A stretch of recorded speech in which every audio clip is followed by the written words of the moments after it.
Hello friends, welcome to YouTube channel smart class.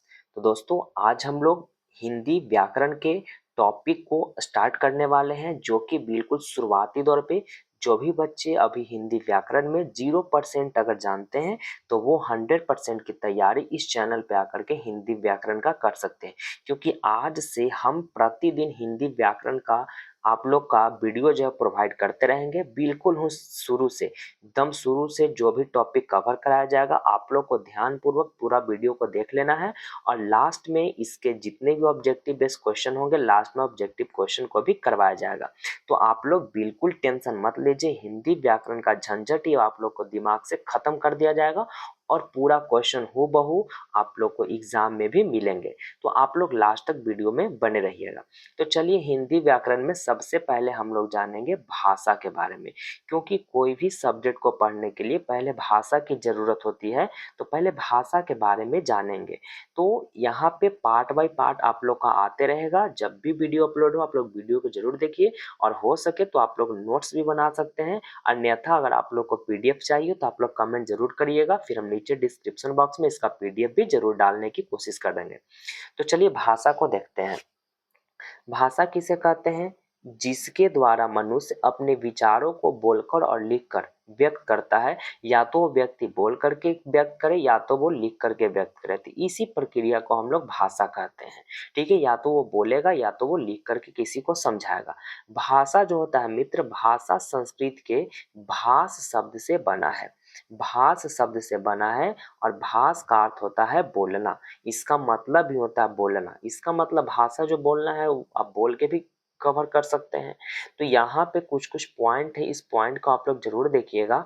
Point में दिया गया है कि भाषा का सार्थक इकाई उपवाक कहलाता है। इसका मतलब क्या हो रहा है कि भाषा जब अगर एगो निर्माण होता है तो भाषा निर्माण जो होता है वो वाक्य से निर्माण होता है। अगर मान लीजिए कि हम कोई भाषा बोलते चले गए, भाषा मतलब स्पीच कोई बोल दिए, चाहे कोई कहानी है, तो एक तरह से भाषा हिंदी में लिखा हुआ, तो कहानी कहीं ना कहीं वाक्य का ही तो संग्रह है ना। तो वाक्य को जोड़ करके एक लंबा कहानी बनाया जाता है। तो भाषा तैयार जो होता है वो वाक्य से होता है। दूसरा पॉइंट आप लोग को मिल रहा होगा कि वाक्य से छोटी इकाई उपवाक्य है। अब सेंटेंस आप देखें तो सेंटेंस जो बनता है तो सेंटेंस से छोटा होता है आपका उपवाक्य। अब उपवाक्य किसको कहते हैं कि जिसमें दोस्त आपका एक छोटा छोटा पोर्शन को जोड़ा रहता है। जैसे बोलेंगे कि राम ने मुझसे कहा कि आप मुझे 5 रुपए दो। तो राम ने मुझसे कहा, पहला वाक्य यहाँ पे हो गया।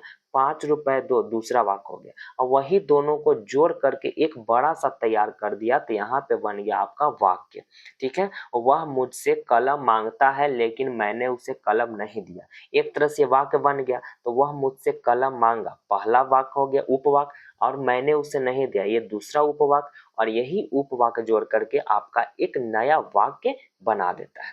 ठीक है, चलिए तीसरा पॉइंट आपसे क्या कह रहा है कि उपवाक्य से छोटी इकाई पदबंध है। अब उपवाक्य से छोटी इकाई पदबंध है। पदबंध किसको कहते हैं कि एक तरह से शब्द ही समझिए। तो पदबंध क्या होता है, तो छोटा छोटा शब्द आकर के जुड़ना। ठीक है, छोटा छोटा जो शब्द आकर के जुड़ेगा, पद जुड़ेगा। शब्द एक अलग हो गया, तो शब्द दो चार को शब्द मिल करके पद बनता है। ठीक है, नहीं शब्दों के समूह को एक तरह से हम लोग पद कहेंगे। ठीक है, तो जो शब्द इकट्ठा होकर के जो आ रहा है, तो वो जो शब्द बन रहा है तो उस शब्द को इकट्ठा करेंगे तो उपवाक्य बनेगा। देखिए जो बात को बोल रहे हो समझिएगा, शब्द को 3-4 शब्द के कंबाइन कर लेंगे तो आपका उपवाक्य बन जाएगा। और पदबंध क्या होता है कि पदबंध से छोटी इकाई शब्द है। अब पदबंध मतलब एक पद बना, जैसे मैं राम आम खाता, एक पद बन गया। तो ये पद जो बना इसमें कहीं ना कहीं सब शब्द है ना, राम शब्द है, आम खाता है, मान लीजिए राम आम खाता है, तो राम शब्द, आम शब्द, खाता शब्द, ये सब शब्द है। और ये चारों शब्द जुड़ करके आपका एक पदबंध तैयार कर दिया। ठीक है, चलिए पद से छोटी इकाई अक्षर है। अब पद से भी छोटी इकाई आपका क्या हो जाएगा दोस्त, अक्षर। पद से छोटा इकाई अक्षर कहने का मतलब, जैसे मैं लिख दिया राम, तो रा जो अलग लिखे वो आपका हो गया अक्षर, म जो लिखे वो आपका आ गया अक्षर। अब अक्षर से भी छोटा कोई होता है, तो अक्षर से जो छोटा होता है वो आपका होता है ध्वनि या वर्ण। अब अक्षर से भी छोटा होता है ध्वनि। अब नीचे देखिए यहाँ पे हम यहाँ पे लिख भी दिए हैं कि राम शब्द में 2 अक्षर है, राम और म। तो इसमें वर्ण कौन है, ध्वनि कौन है, और इस बात को ध्यान रखिएगा कि ध्वनि को ही हम लोग वर्ण बोलते हैं। तो राम शब्द में 4 वर्ण होता है। वर्ण कौन कौन हो रहा है, तो देख रहा है राम लिखना था, र और आ था, रा बन गया, और म अ से म बन गया, तो राम। तो ये जो रा और म है ये आपका हो जाएगा शब्द, और ये जो आप 4 को यहाँ पे जो तोड़े हैं राम को, तो ये आपका हो जाएगा दोस्त वर्ण, और इसी को हम लोग ध्वनि भी बोलते हैं। तो उम्मीद करते हैं कि इतना आप लोग को समझ में आया होगा। वर्ण वर्णम याद कर लीजिए कि वर्ण वर्ण जुड़ेगा तो अक्षर बनेगा, वर्ण वर्ण जुड़ जाएगा तो अक्षर बनेगा, अक्षर अक्षर को जोड़ देंगे तो एक तरह से पद बनेगा, और शब्द पद मतलब शब्द, शब्द को ही पद बोलते हैं। तो शब्द शब्द अगर जुड़ जाएगा तो पद बंध बनेगा। अब ढेर सारा शब्द हो गया तो शब्द बन के एक पद ही बन जा रहा है ना, पद बंध गया, और पद बंध ढेर सारा जुड़ेगा तो उपवाक्य हो जाएगा, और उपवाक्य जुड़ेगा तो वाक्य कहलाएगा, और वाक्य वाक्य ढेर सारा जुड़ गया तो एक तरह से भाषा तैयार हो गया। ठीक है, चलिए भाषा को हम लोग तीन रूपों में व्यक्त करते हैं। देखिए दोस्त, वीडियो लंबी हो जाए उससे आप लोग बिल्कुल घबराएगा नहीं, हम पूरा समझाने की कोशिश करेंगे, और क्योंकि ग्रामर जब शुरू किया तो पूरा लेकर के चलेंगे। संज्ञा, सर्वनाम, वर्ण, शब्द, लिंग, वचन, काल, क्रिया, कारक, जितना भी चीज ना सबको हम लोग कवर करेंगे। तो भाषा को 3 रूपों में व्यक्त किया जाता है। पहला हो जाएगा दोस्त मौखिक भाषा, दूसरा आपका हो जाएगा लिखित भाषा, और तीसरा आपका हो जाएगा सांकेतिक भाषा। तो मौखिक भाषा कहने का मतलब इसमें कोई भी चीज को हम लोग बोलकर प्रकट करेंगे, लिखित भाषा में लिख करके प्रकट करेंगे, और सांकेतिक भाषा में इशारा के द्वारा प्रकट करते हैं। अब मौखिक भाषा कैसे कहते हैं इसको थोड़ा समझते हैं। मौखिक भाषा उसको कहते हैं दोस्त कि जब हम बोलकर अपनी बात दूसरों तक पहुंचाते हैं, बोल करके अपनी बात दूसरों तक पहुंचाते हैं और दूसरा उसे सुनकर समझता है, तब उसे मौखिक भाषा कहते हैं। जैसे कहने का मतलब कि अगर हम कोई चीज किसी से बोले तो बोलने के बाद वो व्यक्ति को समझना चाहिए, वही नहीं कि ऊंचे पूछू करके कुछ बोल दिए। अब बताइए, जिस ऊंचे पूछू कुछ बोले तो क्या वो बात समझ में आया? तो इसको हम लोग एक तरह से भाषा का रूप नहीं दे सकते हैं। भाषा का मतलब कोई चीज बोलने के बाद वो समझे, क्योंकि भाषा का निर्माण ही होता है एक उपवाक से। देख रहे हैं, वाक वाक मिल करके भाषा होता है, तो इसका मतलब वाक सटीक होना चाहिए ना। अब जोन मन जोन कुछ भी बोल देंगे, बउआ रो रहा है कुछ करके कर देता है, तो वो आपका वाक्य नहीं, वो आपका भाषा नहीं होगा। भाषा मतलब किसी चीज को बोले तो दूसरा व्यक्ति समझ जाए, तो उसे मौखिक भाषा कहते हैं। जैसे मित्र यहाँ पे देख रहे होंगे कि आम बातचीत, नॉर्मली जो व्यक्ति से हम लोग बातचीत करते हैं तो वो आपका मौखिक भाषा होता है। कोई भी व्यक्ति अगर भाषण दे रहा है तो वो मौखिक भाषा है। कोई आपको कहानी सुना रहा है तो वो बोल करके ही सुना रहा है ना, लिख करके तो नहीं सुना रहा है, तो वो आपको बोल करके करेगा तो मौखिक भाषा ही हो जाएगा। फोन पर बात करेंगे, मम्मी अगर मौसी से बात करने लगेगी तो 1-2 घंटा तो नॉर्मली है कि टाइम बर्बाद हो ही जाता है। तो फोन पर बात कर रहे, इसका मतलब मौखिक भाषा ही न्यूज मिल रहा है। ठीक है, चलिए अब हम लोग लिखित भाषा में देखते हैं कि जब हम लिखकर अपने विचार प्रकट करेंगे, यहाँ पे लिख करके कोई भी चीज को प्रकट करेंगे और दूसरा उसे पढ़कर समझता भी है, तो उसे लिखित भाषा कहते हैं। तो यहाँ पर कोई भी चीज बोले तो वो व्यक्ति को समझ में भी आना चाहिए। समझ में आ गया लिखने के बाद, बोलने के बाद नहीं, लिखने के बाद अगर कोई व्यक्ति समझ गया, वो आपका लिखित भाषा हो जाएगा। और ये मित्र ये भी याद रखिएगा कि लिखित भाषा जो होता है वो आपका एकदम अस्थायी रूप होता है। लिखित भाषा जो होता है आपका अस्थायी रूप होता है, ये कभी भी आपका नष्ट नहीं होता है। जैसे में कोई भी चीज अगर लिख करके हम कहीं पे रख दें तो बताए वो कभी नष्ट हो सकता है? नहीं ना हो सकता है, तो इसका मतलब कभी नष्ट नहीं होता है, तो ये आपका अस्थायी रूप हो जाएगा। जैसे पत्र पढ़ना हो गया, पुस्तक पढ़ना हो गया, समाचार पत्र पढ़ना हो गया, तो ये सब हम लोग जो पढ़ रहे हैं तो वो लिखित भाषा वाले चीज को पढ़ रहे हैं, तो मेरा हो जाएगा लिखित भाषा। ठीक है, अब सांकेतिक भाषा मित्र आप लोग समझ रहे होंगे कि जब हम इशारों या संकेतों के माध्यम से अपनी बात दूसरों को समझाते हैं तो उसे सांकेतिक भाषा कहते हैं। कोई भी चीज को, अगर किसी भी चीज को दर्शाना हो तो वो संकेत के रूप में दर्शाएगा, वहां पे इशारा करेगा। तो इशारा करके अगर किसी व्यक्ति को हम समझाने की कोशिश करते हैं, उसमें वो व्यक्ति ना बोलेगा नहीं, बोलना है ही नहीं, वो सिर्फ इशारा करेगा। ठीक है, और वो व्यक्ति कौन होते हैं? जो व्यक्ति बोल नहीं सकते, सुन नहीं सकते, तो वो व्यक्ति सांकेतिक भाषा का प्रयोग करते हैं। और अक्सर ऐसा नहीं कि वो बोलने ही नहीं आता, कहीं कहीं ऐसा भी शब्द होता है जहाँ पे बोलना ही नहीं होता है। जैसे वहां पे चौराहे पे ट्रैफिक पुलिस, अब ट्रैफिक पुलिस क्या हमेशा बोलते रहता है? नहीं, वो इशारा करता है, सीटी मारता है, हाथ देता है कि आप ऐसे निकलिए वैसे निकलिए, बताते रहता है। ठीक है, कोई कोई क्या होता है कि मूक यानी कि गूंग व्यक्ति, या बधिर मतलब जो कान से बहरे हैं, वो व्यक्ति के हाथों के इशारे से समझना। तो जो इशारा जो करते वो आपका हो जाएगा सांकेतिक भाषा। आई होप इतना आपको जरूर समझ में आया होगा। अब बढ़ते हम लोग थोड़ा सा आगे व्याकरण के बारे में। तो अब हम लोग देखेंगे व्याकरण के बारे में। व्याकरण क्या होता है, वो आपको पहले नॉर्मली सी बात था कि भाषा के बारे में सीखना था। अब हम लोग को व्याकरण के बारे में सीखना है कि व्याकरण होता क्या है मित्र। तो व्याकरण किसे कहते हैं इसको समझेंगे। व्याकरण वह विद्या है जिसके द्वारा हमें किसी भाषा का शुद्ध शुद्ध बोलना, शुद्ध लिखना और समझना आता है, उसी को तो व्याकरण कहेंगे। व्याकरण का उत्पत्ति ही इसी चीज के लिए हुआ है कि आप लोग कोई भी चीज को शुद्ध शुद्ध बोलिए, ताकि आगे वाले जो व्यक्ति है वो उसे बोल करके लिख करके आराम से समझ सकता है, तब उसको हम लोग व्याकरण कहेंगे। ठीक है।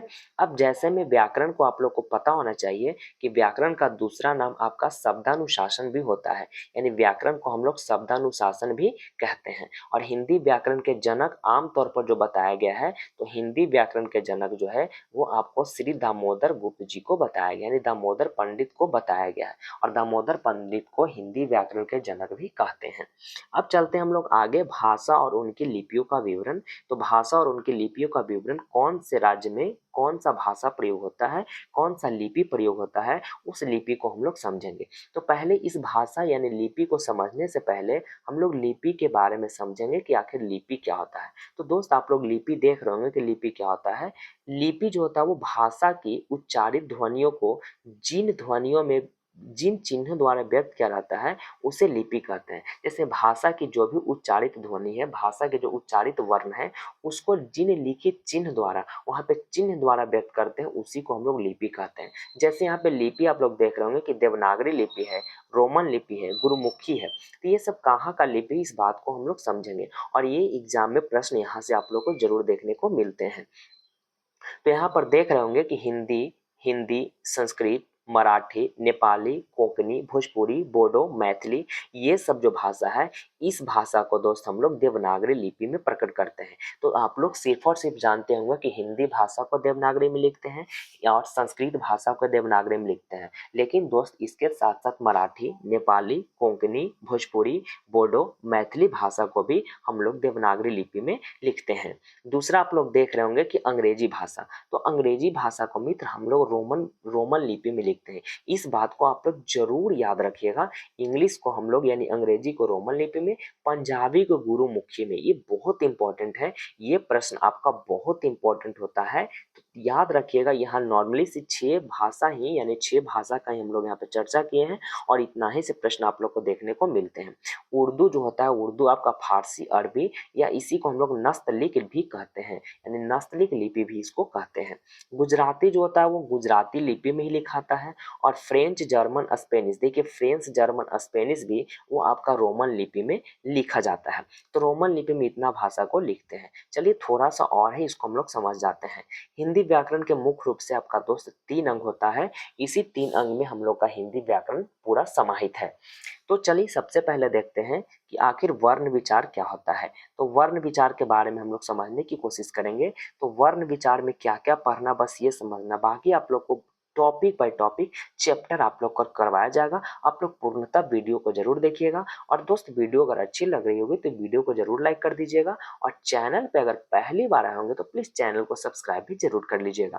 तो चलिए देखते हैं हम लोग वर्ण विचार में। तो वर्ण विचार में मित्र आपका क्या कहता है, तो वर्ण विचार में कहता है कि इसके अंतर्गत वर्णों के उच्चारण, आकार और भेद यानी कि स्वर एवं व्यंजन के बारे में चर्चा की जाती है। यानी वर्ण में हम लोग को स्वर व्यंजन, व्यंजन स्वर वर्ण, व्यंजन वर्ण, उसके भेद, उसका आकार, उसका उच्चारण कैसे करते हैं, इसके बारे में हम लोग को वर्ण में पढ़ना है। तो यही हिंदी व्याकरण के मुख्य रूप से 3 अंग, और 3 ही अंग में हम लोग को अधिकतर व्याकरण खत्म हो जाती है। दूसरा आपका होता है मित्र शब्द विचार। तो शब्द विचार में इसमें शब्दों की उत्पत्ति कैसे हुई, शब्द विचार तो शब्द की उत्पत्ति होगी, उसके भेद के बारे में पढ़ना होगा, उसका निर्माण कैसे हुआ, सब जो शब्द निर्माण करने में जो नियम लगा, इसके बारे में हम लोग को पढ़ना है। और वाक्य विचार में दोस्त क्या है, इसमें वाक्य रचना, वाक्यों के प्रकार, वाक्य विश्लेषण और उनके भेदों का अध्ययन करना है। तो ये आपका सिर्फ और सिर्फ अंग है, बाकी इसको पूरा डिटेल से हम लोग एक चैप्टर बाय चैप्टर लाने की कोशिश करेंगे। और उम्मीद करेंगे कि आप लोग को पूरा समझ में आ जाए, बस वीडियो को पूरी लास्ट तक जरूर देखते रहिएगा। नोट यहाँ पे कुछ लिखा गया है कि कुछ दृष्टिकोण से, देखिए यहाँ पे कुछ बात भी लिखा गया। देखिए दोस्त सबसे पहला बात आप लोग ये है कि ये मेरा खुद का नोट्स बनाया हुआ है, तो अपना लैंग्वेज नोट्स है, हस्तलिखित नोट्स है, तो यहाँ पे आप लोग जरूर इसको समझिएगा। अगर आप लोग बोलेंगे तो इसका पीडीएफ भी हम नीचे डिस्क्रिप्शन बॉक्स में दे देंगे, लेकिन पहले आप लोग कमेंट जरूर करिएगा। जिनको पीडीएफ चाहिए जरूर मुझे को बोलिएगा, ठीक है। चलिए, तो नोट में क्या है कि कुछ दृष्टिकोण में पद विचार को भी एक अलग अंग के रूप में शामिल किया गया है। जैसे अगर हिंदी व्याकरण के अंग देखा जाए तो हिंदी व्याकरण के यहाँ पे मुख्य रूप से 3 अंग आप लोग को देखने को मिले थे, लेकिन कहीं कहीं कोई कोई दृष्टिकोण से कोई कोई अलग अलग विचार से हिंदी व्याकरण के अलग अलग रूप दिए हैं। जैसे कहने का मतलब यहाँ पे वर्ण विचार, तो वर्ण विचार में हम लोग को स्वर और व्यंजन पढ़ना है। एक आपका शब्द विचार जिसमें आपको विकारी और अविकारी के बारे में पढ़ना है। एक आपका पद विचार है जिसमें वचन, लिंग और काल के बारे में पढ़ना है। और दूसरा आपका एक है वाक्य विचार जिसमें साधारण वाक्य, मिश्र वाक्य और संयुक्त वाक्य के बारे में पढ़ना है। तो दोस्त ये आपका पार्ट 1 यहाँ पर हो गया। उसके बाद अब हम चलते हैं ऑब्जेक्टिव की दुनिया में। तो जितना पढ़े उसी में से आप लोग से ऑब्जेक्टिव करते हैं ताकि आप लोग को भी पता चले कि आप लोग को कितना समझ में आया है। तो चलिए ऑब्जेक्टिव हम लाते हैं।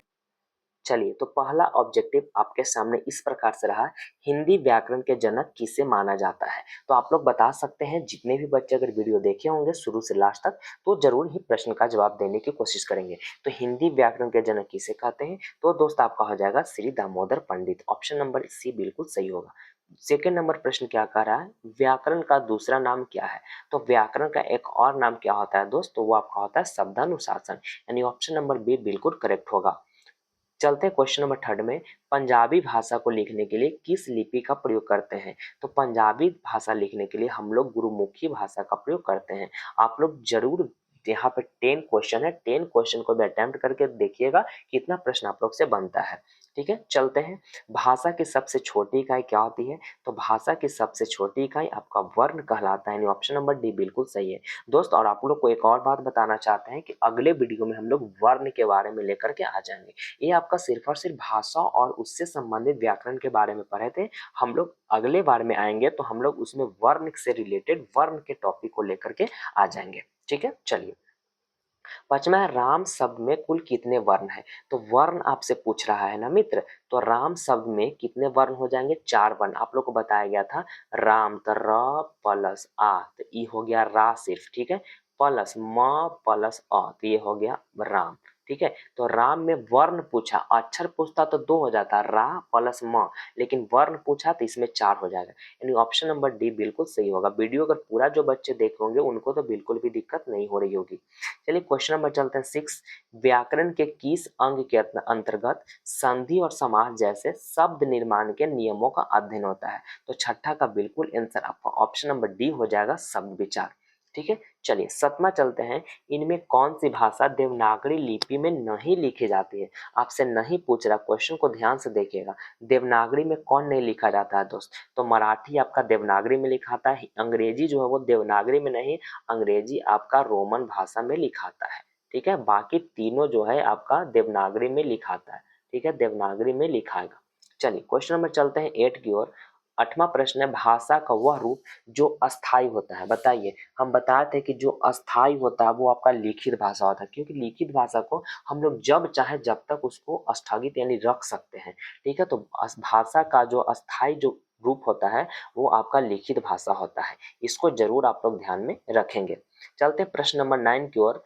मूक बधिर व्यक्तियों द्वारा आपस में बातचीत करना भाषा का कौन सा रूप है। जो गूंग व्यक्ति है, जो बहरे व्यक्ति हैं, तो आपस में बात कर रहे हैं तो वो कौन सा भाषा का प्रयोग करेंगे, तो वो दोस्त आपका जो भाषा का प्रयोग करेंगे वो आपका हो जाएगा सांकेतिक भाषा। चलते हैं क्वेश्चन नंबर 10 की ओर। तो 10वां प्रश्न आपका ये रहा, वाक्य रचना और वाक्य के भेदों का अध्ययन व्याकरण के किस अंग में किया जाता है। तो व्याकरण के किस अंग में कर सकते हैं, वाक्य के बारे में। तो देखिए, वाक्य के बारे में पूछ रहा है तो वाक्य विचार में जाएगा, है कि नहीं। वर्ण के बारे में पूछता तो वर्ण विचार में जाता, लेकिन आपसे यहाँ पे सिर्फ और सिर्फ पूछा वाक्य रचना, तो वाक्य रचना जो है वाक्य विचार में चला जाएगा। तो ये दोस्त आपका 10 क्वेश्चन था। वीडियो कैसी लगी, अगर वीडियो अच्छी लगी तो एक बार वीडियो को लाइक जरूर कर दीजिएगा और अपनी राय कमेंट बॉक्स में जरूर दीजिएगा। तो हम लोग अब आते हैं नेक्स्ट वीडियो में पार्ट 2 यानी कि वर्ण के लेकर के। तो चलिए बाय बाय दोस्तों, अपना अपना ख्याल जरूर रखिएगा। जय हिंद।